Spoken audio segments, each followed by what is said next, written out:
বন্ধুরা আগের মাসে স্যামসাং তাদের এম সিরিজের আন্ডারে M55 5G এই ফোনটাকে লঞ্চ করেছিল। স্পেসিফিকেশন এবং প্রাইস দেখে আমিও ফোনটার প্রশংসাই করেছিলাম, স্বাভাবিক এটাই করা উচিত। কিন্তু স্যামসাং এই ফোনটার সাথে যেই রকম এক্সপিরিয়েন্স প্রোভাইড করলো একদম বাজে।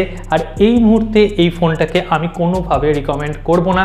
আর এই M55 5G এই ফোনটাকে নিয়ে একটা বিস্তারিত ভিডিও পরবর্তী সময়ে আপনারা পেয়ে যাবেন। কিন্তু যারা পেইড প্রমোশন করেছে সো কল্ড ইউটিউবার, তারা কিন্তু ওই ফোনটা হাতে পেয়েও অনেক প্রশংসা করেছে। হ্যাঁ, ওই ভিডিওটা খুবই ইন্টারেস্টিং হবে, কিন্তু আজকের এই ভিডিওটা M55 5G কে নিয়ে নয়, F55 5G। হ্যাঁ, এই ফোনটা 9 মে মানে এই কাল বাদে পরশুই কিন্তু লঞ্চ হচ্ছে। আর এই ফোনটার মধ্যে যা স্পেসিফিকেশান সেটা আপনারা বুঝেই গেছেন। M55 5Gর স্পেসিফিকেশানটাকেই তুলে ধরা হয়েছে, একটুখানি ব্যাক সেকশনটাকে চেঞ্জ করা হয়েছে। তো আজকে এই ফোনটা নিয়ে আলোচনা করব। এই ফোনটা কি ওই M55 5Gর মতনই কি হতে চলেছে, না একটু আলাদা হবে, দাম কত করবে, বিস্তারিত ভিডিও। অবশ্যই ভিডিওটাকে লাইক করে শেষ পর্যন্ত উপভোগ করুন। আর কোথাও গিয়ে যদি ভালো লাগে আমাদের কথাবার্তা, আমাদের চ্যানেল সৎ মতামত, তাহলে অবশ্যই সাবস্ক্রাইবটা খুবই ইম্পর্টেন্ট। আপনারা অনেকে ভিডিও দেখছেন, করছেন না, ভুলে যাচ্ছেন। হ্যাঁ, অবশ্যই করে নোটিফিকেশনটাকে প্রেস করে অল করে দেবেন। তো বন্ধুরা দেখুন, এই যে এম সিরিজ, এফ সিরিজ, এই যে এ সিরিজ যে ফোনগুলো তারা লঞ্চ করে না, বিশেষ করে এফ সিরিজ, এম সিরিজ একই কিন্তু ফোন, একই নামেই, শুধু এম এফটা চেঞ্জ হয়ে যায়। একটা ফ্লিপকার্টে লঞ্চ হয় এফ সিরিজটা, আর এম সিরিজটা ওই অ্যামাজনের লঞ্চ হয়ে যায়। তো এই F55 5G এই ফোনটার যদি আমি ডিসপ্লেশনে কথা বলি, 6.7 ইঞ্চির ফ্ল্যাট অ্যামোলেড প্যানেল, 120 হার্জের রিফ্রেশ রেট রয়েছে এবং 1000 নিটসের ব্রাইটনেস পেয়ে যাচ্ছেন। ইন ডিসপ্লে ফিঙ্গারপ্রিন্ট সেন্সারও পেয়ে যাচ্ছেন। তার মানে স্যামসাংয়ের যেরকম ডিসপ্লে দেয় সেই অনুযায়ী যথেষ্ট একটা ভালো ডিসপ্লে, এবং বেজেলগুলো খুব একটা ন্যারো বেজেল নয় যেই প্রাইসে লঞ্চ হবে, কিন্তু মোটামুটি স্ট্যান্ডার্ড আমরা বেজেল পাচ্ছি। বিল্ড কোয়ালিটির যদি কথা বলি, এই F55 5Gর ব্যাক সেকশনে ভেগান লেদার ইউজ তারা করেছে। M55 5Gতে কিন্তু তারা ভেগান লেদার ইউজ করেনি, ওখানে কিন্তু এই পলিকার্বনেট তারা ব্যবহার করেছিল। আর এখানে অরেঞ্জ টাইপের একটা কালার, এই অরেঞ্জ টাইপের একটা কালার আর একটা ব্ল্যাক কালারের অপশন রয়েছে। আর এটাই মেন চেঞ্জেস হতে যাচ্ছে F55 5Gতে। ক্যামেরা সেকশনে যদি কথা বলি, ব্যাক সেকশনে সেম টু সেম এখানে 50 মেগাপিক্সেলের ওয়াইস মেন ক্যামেরা থাকছে, 8 মেগাপিক্সেলের আল্ট্রাওয়াইড এবং 2 মেগাপিক্সেলের যেটা ইউজলেস ম্যাক্রো ক্যামেরা সেটআপ থাকছে। আর ফ্রন্টে এখানে 50 মেগাপিক্সেলের সেলফি ক্যামেরা থাকছে। ব্যাক সেকশন দিয়ে 4K 30 FPS ম্যাক্সিমাম, এবং ফ্রন্টেও এখানে কিন্তু 4K 30 FPS এর সুবিধা রয়েছে। আর এই যে পারফরমেন্স, হ্যাঁ, প্রসেসর সেগমেন্টে অল ওয়ান বেস্ট প্রসেসর একটা সময় ছিল 2 বছর আগে, স্ন্যাপড্রাগনের 7 Gen 1 কিন্তু থাকছে। 2 থেকে 2.5 বছরের পুরনো চিপসেট। হ্যাঁ, এই চিপসেটে কিন্তু অনেক গোলমেল করে ফেলেছে স্যামসাং নিজে। মানে M55 5G এই ফোনটা যেইভাবে হিট হচ্ছে, যেইভাবে ল্যাগ করছে এই চিপসেটটা, মানে বলে বোঝানো যাবে না। 60 ডিগ্রি টেম্পারেচার, 65 ডিগ্রি টেম্পারেচার, 4K-তে ল্যাগ, অনেক বিস্তারিত ভিডিওতে আলোচনা করব। মানে স্ন্যাপড্রাগনের 7 জেনারেশনের প্রসেসর বলেই আমরা নেচেছিলাম, কিন্তু সেটা কিন্তু বাস্তবে এম সিরিজের সাথে হয়নি, এফ সিরিজে এখনো লঞ্চ হয়নি।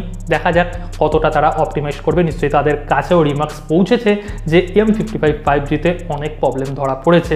আর এখানে ব্যাটারি সেকশনে আমরা 5000 mAh ব্যাটারি পাচ্ছি, 45 ওয়াটের চার্জারের সাপোর্ট থাকছে, ইনবক্স কোনো চার্জার থাকছে না, type C port, dual stereo speaker, WiFi 6, Bluetooth 5.1 এখানে অবশ্যই থাকছে, ইউএফএস এর স্টোরেজ টাইপ 2.2 এবং LPDDR4X এর র্যাম টাইপ। এখানে কিন্তু UFS 4.0 স্টোরেজ টাইপ কিন্তু এই প্রাইসে অনেক কোম্পানি দিচ্ছে, অ্যাটলিস্ট 3.1 তো দিচ্ছে।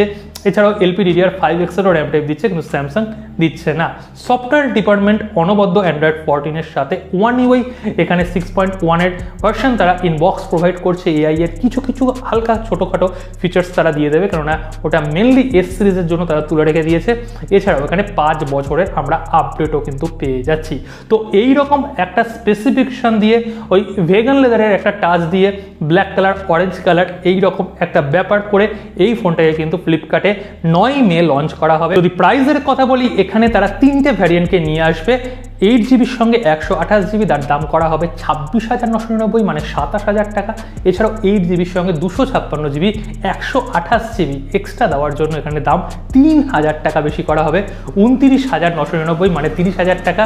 এছাড়াও 12GB সঙ্গে 256GB 4GB এক্সট্রা দেওয়ার জন্য আরও 3,000 এক্সট্রা দিতে হবে আপনাকে, 32,999 টাকা। এই 3টে ভ্যারিয়েন্ট ইন্ডিয়াতে লঞ্চ করবে। আর এই ফোনটা অবশ্যই বাংলাদেশ মার্কেটে আন্ডার 40,000 ক্যাটাগরির মধ্যে যাবে। বেস্ট ভেরিয়েন্টটা আন্ডার 40,000-এর মধ্যে যাবে। এবার ব্যাপার হচ্ছে এই ফোনটার ভিডিও কিন্তু আপনারা পরশুদিন অনেক চ্যানেলে পেয়ে যাবেন যারা সো কল্ড ইউটিউবার আছে। আমি বড় বলে ইউটিউবার বলে আমি অত সম্মান করি না, সবাই আমার কাছে সমান, যে সত্যি কথা বলে সেই বড় হয় আলটিমেটলি। কিন্তু এখানে প্রথম দিন অনেক ভিডিও পেয়ে যাবেন যারা ওই ফোনটার সম্পর্কে অনেক ভালো ভালো কথা বলবে, কিন্তু আমার এই মেন উদ্দেশ্য হচ্ছে ভিডিও বানানোর। ওই কথা শুনে আমরা প্রথম দিকে কিন্তু আপনারা ভুলেও ফোনটাকে পারচেস করবেন না। মোটামুটি 1 সপ্তাহ 2 সপ্তাহের মধ্যে তো কোনোভাবে পারচেস করবেন না। ভালো অফার তো থাকবেই, 2000 টাকার হয়তো ফার্স্টেতে ডিসকাউন্ট থাকলো, ফ্লিপকার্টে থাকলো, আপনারা কিন্তু ভুলেও এই ফোনটাকে পারচেস এই মুহূর্তের জন্য করবেন না। অন্তত 1 মাস টাইম দেবেন, 1 মাস টাইম দেবেন। পরবর্তী সময় দেখবেন এই ফোনটা কীভাবে বিহেভ করছে, কেননা M55 5G নিয়ে যখন ভিডিও বানাবো আপনারা পাগল হয়ে যাবেন স্যামসাংয়ের কীভাবে এত কোয়ালিটি কন্ট্রোল ইস্যু হতে পারে। আমি নিজে লিটারেলি অবাক হয়ে গেছি। মোটামুটি ভালো স্পেসিফিকেশন ফোনটাকে লঞ্চ করা হয়েছিল, আর ওই ফোনটার সাথে এই রকম ঘটবে আমি বাস্তবে চিন্তাই করতে পারিনি, কিন্তু হয়েছে। F55 কিন্তু এই একই স্পেসিফিকেশান দিয়ে, একই চিপসেট দিয়ে, সমস্ত কিছুই একই দিয়ে আসছে, সুতরাং এর মধ্যেও কিন্তু 90% চান্স থাকবে। এবার স্যামসাং কীভাবে অপটিমাইজেশন করবে ঠিকঠাকভাবে বা ভাল্লুকগুলো ফিক্স করবে কি করবে না সেটা স্যামসাংই জানে। কিন্তু ওই পেইড রিভিউয়ের থেকে বাঁচার জন্য এই ভিডিওটা বানালাম। পরবর্তী সময় F55 5G নিয়েও একটা ভিডিও নিয়ে আসবো। অবশ্যই চ্যানেলটাকে সাবস্ক্রাইব করে রাখবেন। দেখা হচ্ছে পরের দিন আর একটা নতুন ভিডিওর সাথে। সকলে ভালো থাকবেন, সুস্থ থাকবেন।